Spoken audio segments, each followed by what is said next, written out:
నమస్కారం రామారావు గారు. నమస్తే అమ్మా.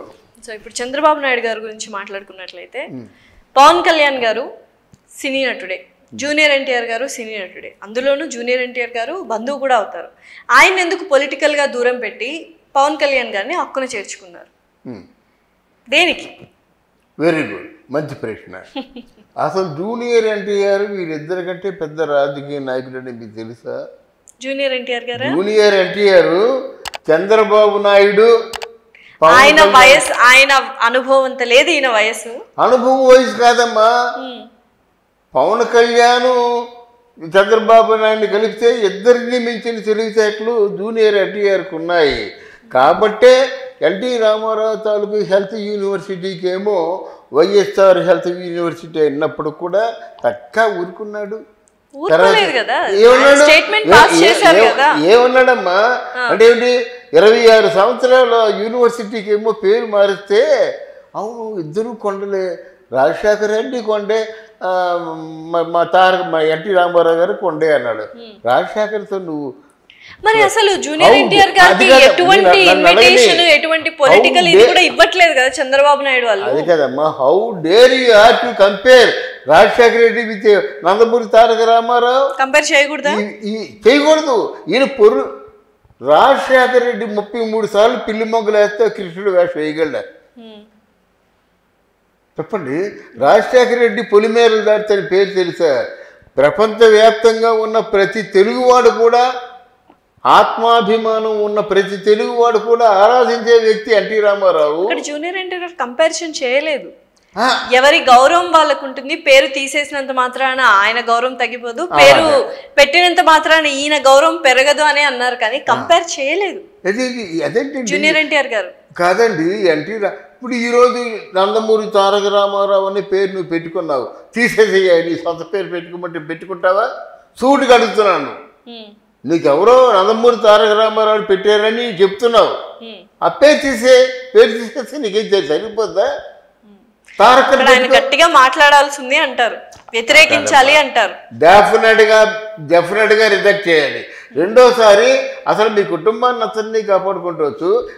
నీ భార్యకేమో ఆయన దగ్గర చుట్టూ చంద్రబాబు నాయుడు, నీకేదో ఉన్నత స్థాయిలో చూద్దామని నీకు పెళ్లి చేసినట్టయితే, ఆయన అష్టకష్టాలు పడుతూ జైల్లో ఉన్నట్టయితే నీకు తీరుబడి లేదు. సార్ అంతకుముందు మీరు చూసే ఉంటారు చాలా, ఇందులో క్యాంపెయినింగ్ తెలుగుదేశంకి ఎంత అనర్గళంగా క్యాంపెయిన్ చేశారు. యాక్సిడెంట్ అయిన తర్వాత కూడా బెడ్ మీద పడుకొని మరి ఆయన మైక్ లో క్యాంపెయిన్ చేశారు. వీళ్ళు దూరం పెట్టారు, జూనియర్ ఎన్టీఆర్ గారు దూరం వెళ్ళిపోలేదు. కాదమ్మా, చెప్పింది దానికి చంద్రబాబు నాయుడు అండ్ అలాగే బాలకృష్ణ గారు వీళ్ళిద్దరూ దూరం పెట్టారు జూనియర్ ఎన్టీఆర్ గారిని. జూనియర్ ఎన్టీఆర్ గారు దూరం అవ్వలేదు. దూరం అవ్వలేదంటే ఆయన రావచ్చు కదా, దూరం అయ్యవలేదా? నీ దూరం అవ్వలేదా? నేనే ఇప్పుడు శత జయంతి ఉత్సవాలకు పిలవరు, పెళ్లికి వెళ్ళినా సరిగ్గా పట్టించుకోరు, ఇవన్నీ చాలా ఉన్నాయి. అలా కదమ్మా, నీకు నందమూరి తారక రామారావు పేరు కావాలి, బాలయ్య బాబు పేరు కావాలి, తారక రత్న పేరు కావాలి, కళ్యాణ్ రామ్ పేరు కావాలి. జూనియర్ ఎన్టీఆర్ గారికి పేర్లు అన్ని అవసరం లేదండి. జూనియర్ ఎన్టీఆర్ గారు ఆయనకున్న టాలెంట్ తో, ఆయనకున్న స్కిల్స్ తోనే ఆయన మూవీస్ లోకి ఎంటర్ అయిపోయి ఆయన టాలెంట్. తారక్ గారు ఎంతో మంది తారక్ అనే పేరుతో ఎంతో మంది నటులు ఉన్నారు, వాళ్ళందరూ ఎందుకు సక్సెస్ అవ్వలేదు? కేవలం జూనియర్ ఎన్టీఆర్ గారు ఎందుకు సక్సెస్? టాలెంట్ ఉంది కదా. నందమూరి తీసేయమ్మ బాగుంటుంది, నందమూరి తీసి తారక్ అని పేరు పెట్టుకోమని చెప్పు. ఇప్పుడు చాలా మంది ముద్దుగా తారక్ అనే పిలుస్తారు జూనియర్ ఎన్టీఆర్ గారు. నందమూరి ఫ్యామిలీకి నాకు సంబంధం లేదు, నీ తారకే అని చెప్పండి. కష్టపడి పైకి వచ్చారు కదా, ఏ బ్యాక్గ్రౌండ్ తో పైకి వచ్చారు? ఎవరి ఫ్యాన్స్? చంద్రబాబు నాయుడు గారే ఎన్టీఆర్ గారి ఏమంటారు పార్టీని తీసుకున్నప్పుడు ఆయన పేరు ఎందుకు తీసుకోకూడదు? అది సొంత రక్తం కదా, సేమ్ బ్లడ్ కదా. ఆయన వెళ్ళాడు, బ్లడ్ రిలేషన్ కూడా కాదమ్మా. మొదట్లో ఉమ్మడి రాష్ట్రంలో ఉన్నప్పుడు ఎన్టీ తారక్ వెళ్ళాడు, క్యాంపెయిన్ చేశాడు. ఎన్ని సీట్లు గెలిపించాడమ్మా? గెలుపు ఓటములతో ఆయనకి సంబంధం. ఆయన క్యాంపెయిన్ చేశారా లేదా? అది కాదు, నేను చంద్రబాబు గారు ఒక మాట అనగానే ఈయన వచ్చి క్యాంపెయినింగ్ చేశారా లేదా, అది ఇంపార్టెంట్. చేస్తే ఎవరికి కావాలి? లక్ష్మీపార్వతి నేనే గెలిపించామని గెలిపించాడు, ఒక్క సీట్ వచ్చింది ఆవిడకి. మాటలకేముంది? సరే ఇప్పుడు ఈయన దూరం వెళ్ళిపోయాడా? ఎన్టీ జూనియర్ ఎన్టీఆర్ చేసింది తప్పు, ముమ్మాడికి తప్పే. నందమూరి లేకపోతే జూనియర్ ఎన్టీఆర్ గారండి. లేదు కరెక్ట్, నేను కూడా ఒప్పుకుంటాను సార్. నందమూరి అనే పేరు లేకపోతే మరి కళ్యాణ్ రామ్ని మరి మన ఎవరికి తారక్ వీళ్ళు దూరం చేయలేదు. కళ్యాణ్ రామ్ ఏమో చంద్రబాబు నాయుడుకి లోకేష్కి దూరం చేయలేదు. ఎవరు దూరం చేశారు? ఎవరు? జూనియర్ ఎన్టీఆర్ గారు. అంతే కదా, అందరూ ఒకటిని జూనియర్ ఎన్టీఆర్ కళ్యాణ్ రామ్ ఒకటి. ఆ సంగతి తెలుసా నీకు? అందరికీ తెలిసిన విషయం. అందరికి తెలుసు. అది యాక్చువల్ గా వాస్తవం ఏంటంటే కళ్యాణ్ రామ్ గారు జూనియర్ ఎన్టీఆర్ గారు సపోర్ట్ చేస్తున్నారు, ఆయనతో హెల్పింగ్ అంటే ఒకరొకరు చేదోడు వాదోడుగా ఉన్నారు మూవీలో. కాబట్టి జూనియర్ ఎన్టీఆర్ గారితో ఉన్నారు కళ్యాణ్ రామ్ గారు అనే విషయం అందరికీ తెలిసి వాళ్ళు కళ్యాణ్ రామ్ గారిని దూరం పెట్టారు. వీళ్ళిద్దరూ కలిసి కుటుంబాన్ని దూరం పెడతారా? కుటుంబం మొత్తం కలిసి ఇద్దరిని దూరం పెడతారా? అదేనమ్మా, కుటుంబంలో ఇలాంటి పందికొక్కు చేష్టలు చేస్తే చాలా దారుణంగా ఉంటుంది.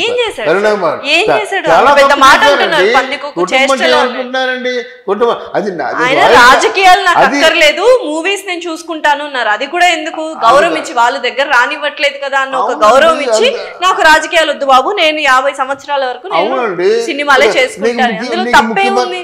నీకు ముఖ్యమంత్రి వెళ్ళిపోతావా రాజకీయాల్లోకి? నీకు ముఖ్యమంత్రి ఎందుకంటే నాకు అంత అర్హత లేదు, అంత చేసే క్యాలిబర్ కూడా లేదు. మీ అలాంటి పిచ్చి పిచ్చి మాట్లాడితే మీలాంటి వాళ్ళు ఎవరు నమ్ముతారు కానండి. అందుకే చెప్పాను, మొట్టమొదటి చెప్పింది ఏంటంటే చంద్రబాబు నాయుడు కంటే పవన్ కళ్యాణ్ కంటే దేశ ముదురు జూనియర్ ఎన్టీఆర్.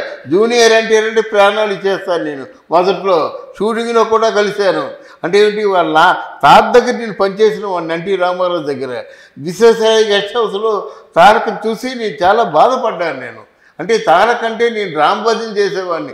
వ్యక్తిత్వం లేకపోతే ఎందుకండి, కృతజ్ఞత లేకపోతే ఎందుకండి? నీ తాతకి ఇదే వ్యక్తిత్వం ఉందా? ఆపదంటే ఆదుకునేవాడు, పార్టీకి అతీతంగా కష్టం అంటే ఆదుకునేవాడు. నువ్వు ఎవరి కష్టాన్ని ఆదుకుంటున్నావయ్యా? నీకు ఒక పిల్లనిచ్చి పెళ్లి చేయడానికేమో కారణ సంపూర్తి లేనటువంటి చంద్రబాబు నాయుడునేమో నువ్వు వెలివేస్తావా? అయ్యయ్యో, చంద్రబాబు నాయుడు గారు అలాగే బాలకృష్ణ గారు ఇద్దరు కలిసి ఆయన్ని వెలివేశారు. ఎందుకంటే ఆయన వాక్చాతుర్యము, ఆయన రాజకీయాల్లోకి వస్తే ఎలా అయితే లోకేష్ బాబు గారు మాట్లాడలేరో, బాలకృష్ణ గారు పోతారో, ఇప్పుడు పరిణితి చెందారు లోకేష్ బాబు గారు, నేను అది ఒప్పుకుంటా. కానీ ఒకప్పుడు కంపేర్ చేసుకుంటే లోకేష్ బాబు గారికి మైక్ ఇచ్చి, జూనియర్ ఎన్టీఆర్ గారికి మైక్ ఇచ్చి ఒకప్పుడు పూర్వం ఇస్తే ఎవరు అనర్గళంగా మాట్లాడతారంటే అందరూ జూనియర్ ఎన్టీఆర్ గారికి ఓటేస్తారు.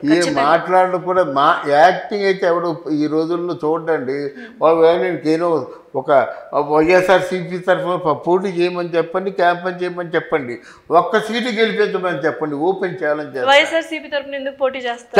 దాంతో ఉంది, వైసీపీతో ఫ్రెండ్షిప్ ఉంది, వాళ్ళతో ఫ్రెండ్షిప్. అది కాదండి, వాళ్ళ దుర్మార్గురాలండి ఆ లక్ష్మీపార్వతిని, దుర్మార్గుడు ఎన్టీఆర్ అండి. ఎందుకంటే నీ తాత ఎక్కల కష్టం తెలుగుదేశం పార్టీ, ఆ పార్టీ విడిచిపెట్టి పరాయిని పచ్చని జరిగింది లక్ష్మీపార్వతి. నీ తాత అంటా, నా తాత నా పంచ ప్రాణాలు నా తాత అంటాడు, పైనుంచి నా తాత నన్ను ఆశీర్వదిస్తున్నా అంటాడు. రే నీ తాత నీకు చెప్పలేదా? రే ఇది నా బ్లడ్రా, ఆ పార్టీని నిలబెట్టండి మీ తాత చెప్పలేదా?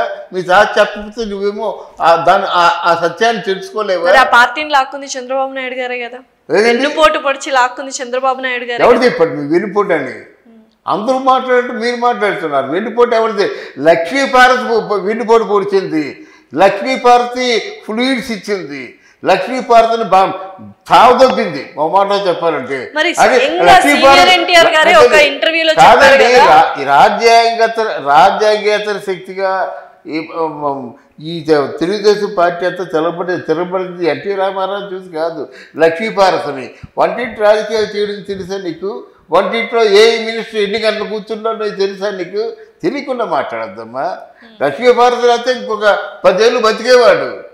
అక్కడ శశిభూషణ్ హాస్పిటల్లో అనిల్ కుమార్ ఉన్నట్టు చూసావా?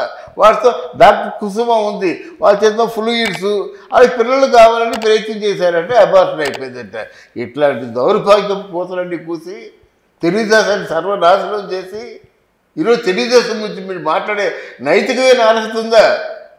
రామారావు నెత్తురు కష్టం 9 మాసాల్లో పూర్తిగా అహర్నిశలో కష్టపడి రాత్రలక పగలనక చేసి, తర్వాత ముఖ్యంగా వాళ్ళ నాన్న హరికృష్ణ వాళ్ళని నెత్తురు బొట్లు అవన్నీ, దాన్ని ఏమో గమనించకుండా మమ్మల్ని వెలివేస్తారు. ఇదొక వంక, ఇదొక నీకేదేమో దొరికిందా? అది మీ తాత నెత్తురోడ్చి సంపాదించిన తెలుగుదేశం పార్టీ పతనం అయిపోతుంటే చూస్తూ ఊరుకుంటావా? మీకు లక్ష్యం ఉండొచ్చు, ఆ పార్టీని బ్రతికించుకోవాల్సిన నైతిక అర్హత మీకు లేదు. మీకు లక్ష్యం ఉండొచ్చు, చచ్చిపోతే ఆ జెండా కింద చచ్చిపోవాలి. లక్ష్మీభారతి పరాయి పని చేరుతుందా? ఎవరితో మాట్లాడుతున్నామా? ఎన్టీ రామారావు ఇంట్లో పనిచేసిన వాళ్ళని. Okay sir. ఎన్టీ రామారావుని చంద్రబాబు నాయుడు వెన్నుపోటు పడడం కాదు, ఆ రోజు అశోక్ గజపతిరాజు గారు కూడా ఉన్నారు. వారు నాకు విషయాలన్నీ చెప్పారు. ఇప్పుడు అక్కడ వైస్రాయ్ హోటల్కి వెళ్ళినప్పుడు నిజంగా ఒకవేళ ఎన్టీ రామారావు రాకపోతే నెక్స్ట్ డే వస్తారన్నమాట. ఎన్టీ రామారావు ఒక్కడొస్తే స్వాగతంగా తీసుకెళ్ళేవారు. కేవలం ఆ తెలుగుదేశం పార్టీని రెచ్చగొట్టడానికి ఆవిడ వెళ్ళింది. వెళ్ళబట్టే చెప్పులు పడ్డాయి ఆవిడ మీద. ఆ చెప్పులు ఏమే పడ్డాయని ఒక పెట్టింది. ఇంత రాజకీయమా? నికృష్టమైన చౌక చేస్తారండి ఎవరైనా. న్యాయం మాట్లాడాలి, ధర్మం మాట్లాడాలి. ఒకవేళ ఈ చంద్రబాబు నాయుడు అంటూ లేకపోతే తెలుగుదేశం ఎప్పుడో కాలగర్భంలో కలిసిపోయేది. ఎన్టీ రామారావు ఆత్మ అప్పుడు శోభించేది. చూద్దాం సార్. అంటే పార్టీని రక్షించే ఎవరి అభిప్రాయాలు వాళ్ళకు ఉన్నాయి. ఎవరి అభిప్రాయాలు కాదమ్మా, నా అభిప్రాయం ఏంటంటే నేను వాస్తవంగా చెప్తున్నాను, ఛాలెంజ్ చేసి చెప్తున్నాను. అలా చెప్పకూడదు. ప్రతి ఒక్కరికి అలవాటు అయిపోయింది వెన్నుపోటు అని. ఎవడు వెన్నుపోటు పొడిచారండి? Okay sir, thank you very much.